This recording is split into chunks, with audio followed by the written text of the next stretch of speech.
நம்ம ஏற்கனவே எப்ஸ்டீன் ஃபைல்ஸை பற்றி ஏற்கனவே ஒரு பாகம் பேசியிருக்கிறோம். அதோட 2வது பாகத்தான வீடியோ தான் இந்த வீடியோ.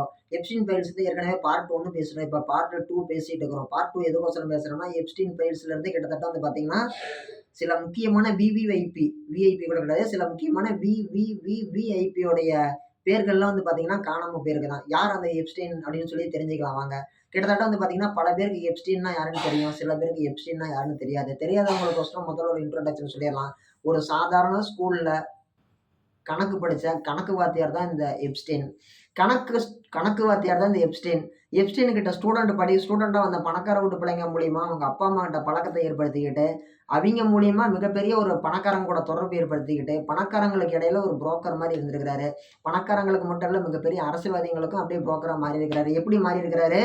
இப்ப இங்க வந்து ஒரு கட்சி பேர்லாம் சொல்ல வேணாம். இப்ப இங்க ஒரு கட்சி தலைவர் இருக்கிறாரு. இங்க ஒரு கட்சி தலைவர் இருக்கிறாரு. 2 பேத்துக்கும் இடையில ஒரு மீடியேட்டர் தேவை. மீடியேட்டர்னா 2 பேத்துக்கிட்டயுமே இவரு என்ன சொல்றாருன்னு இவர்கிட்ட வந்து சொல்லணும். இவரு என்ன சொல்லணும்னு நினைக்கிறாருன்னு இவர்கிட்ட வந்து சொல்லணும். இதுக்கு பேரு போட்டு குடுக்குறது கிடையாது. இவங்களுக்குள்ளார வந்து சுமூக ஒரு பேச்சுவார்த்தை. இவங்க 2 பேரும் சந்திக்கிறதுக்கு முன்னாடியே எல்லாம் பேசி முடிச்சிறது. இவங்க வந்தது டைரக்ட்டா கையெழுத்து மட்டும் தான் போடுவாங்க. இடையில ஒரு மீடியேட்டர் வேணும். அந்த மீடியேட்டர் வேலைய பார்க்குற அளவுக்கு ஒரு பெரிய இடத்துக்கு வராரு அந்த எப்ஸ்டீன். இப்படி எப்ஸ்டீன் வேலைக்கு வந்தவரு எப்ஸ்டீன் ஃபைல் வந்து இந்த மாரி மீடியேட்டர் வேலைக்கு வந்தாட்டி கோடிகள்ல புரள்றாரு.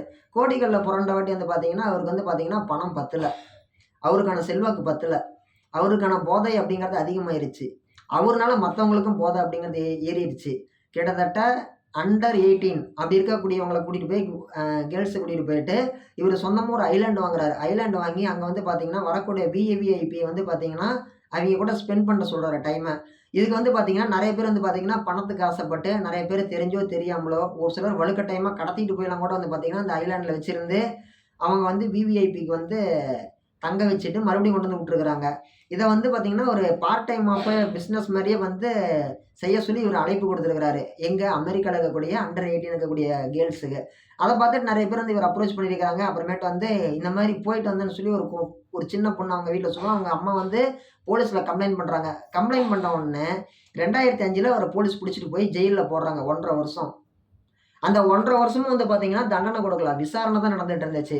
அந்த 1 1/2 வருஷம் விசாரணையில ஜெயில்ல இருக்கும் பொழுது, இவருக்கு குடுக்கப்பட்ட சலுகை அப்படிங்கிறது, அந்த நாட்டுடைய பிரதமரே இருந்தாலும் குடுக்க மாட்டாங்க. அப்பேற்பட்ட சலுகைலாம் குடுத்தாங்க. இவரு காலையில எப்ப வேணாலும் எப்படி?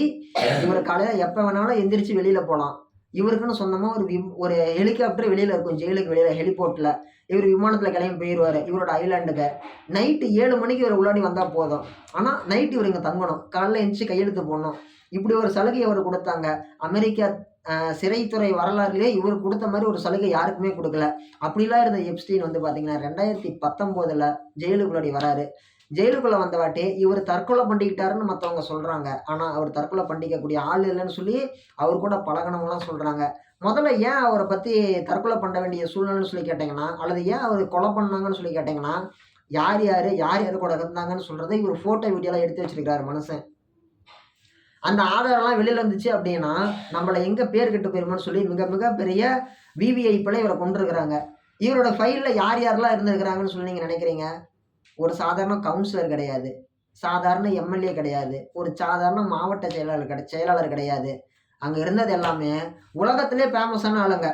நம்ம ஸ்டீபன் ஹாக்கிங். நம்ம இப்படி இப்படி பெஞ்சில இப்படி உட்கார்ந்துட்டு இருப்பார்ல, இப்படி தலைய சாய்ச்சுக்கிட்டு, வாய கோணையா வச்சுக்கிட்டு, உலகத்தினுடைய மிகப்பெரிய ஒரு அறிவியல் மாமேதை. அவரு அந்த எப்ஸ்டீன் ஃபைல்ஸ்ல அவர் பேர் இருக்குது. அவர் அந்த ஐலேண்டுக்கு போய் வுமன்ஸ் கூட இருந்திருக்கிறாரு. கேர்ல்ஸ் கூட. அவர் இருந்திருக்கிறாரு. டொனால்ட் ட்ரம்ப் இருந்திருக்கிறாரு. பில் கிளின்டன் இருந்திருக்கிறாரு. டாடா பிர்லா இருந்திருக்கிறாரு. மிகப்பெரிய கோடீஸ்வரங்க எல்லாருமே இருந்திருக்கிறாய்ங்க. அப்படி இருக்கிறதுனால தான், எங்க தன்னுடைய பேர் வெளில வந்துட்டா என்ன பண்றதுன்னு, காதும் காதும் வச்ச மாரி எப்ஸ்டீன கொலை பண்ணிட்டாங்க. எப்ஸ்டீன் ஃபைல்ஸ்ங்கிறது இதுதான். அமெரிக்காவினுடைய மிக மிக மோசமான, மிக மிக முக்கியமான, மிக மிக பயங்கரமான குற்றவாளிங்கிற ஆளு இவரு தான். ரொம்ப ஃபேமஸான ஒரு விஷயம் அப்படிங்கிறது எப்ஸ்டீன் ஃபைல்ஸ் தான். தெரியாதவங்க தெரிஞ்சுக்குவாங்க. இப்போ வந்து பார்ட் 2க்குள்ள இப்போ தான் என்ட்ரி ஆகுறோம். இந்த எப்ஸ்டீன் ஃபைல்ஸ்ல உள்ள 2வது பார்ட் என்னன்னா, கொஞ்ச நாள் முன்னாடி அவர் செத்து போன வாட்டி அவர் ஃபைல்லாம் வெளிய விட சொல்லி நெறைய பேர் வந்து போராட்டம் பண்ணாங்க. யாரு? எதிர்க்கட்சிக்காரங்க தான். வேற மக்களா போராட்டம் பண்ண போறாங்க? எதிர்க்கட்சிக்காரங்க தான். அதன்படி பேர் வெளியிடுறாங்க. அப்படி வெளியிடும் பொழுது என்ன ஆகுது? இதுக்கு முன்னாடி இருந்த டொனால்ட் ட்ரம்போட பேரு அந்த லிஸ்ட்ல இல்ல. எப்ஸ்டீனுடைய கஸ்டமரா யார் யாரெல்லாம் விவிஐபியா வந்துட்டு வந்துட்டு போனாங்களோ, அந்த ஐலேண்டுக்கு வந்துட்டு போனாங்களோ, அவிங்க பேர்ல வந்து இவரோட பேர் இல்ல. யாரு? டொனால்ட் ட்ரம்ப்போட பேர் இல்ல. ஆனா, இதுக்கு முன்னாடி வந்த ஃபோட்டோலாம் வந்து பார்த்தீங்கன்னா, டொனால்ட் ட்ரம்ப்பும், எப்ஸ்டீனும் தோள் மேல கை போட்டுட்டு பேசிட்டு இருக்கிற ஃபோட்டோலாம் வந்திருக்குது. பக்கத்துல பெண்கள்லாம் இருக்கிற மாரி. அப்ப டொனால்ட் ட்ரம்ப் என்ன சொன்னாரு, எப்ஸ்டீன் யார் தெரியாதா? அவன் என்னுடைய பழைய காலத்து ஃப்ரெண்டு.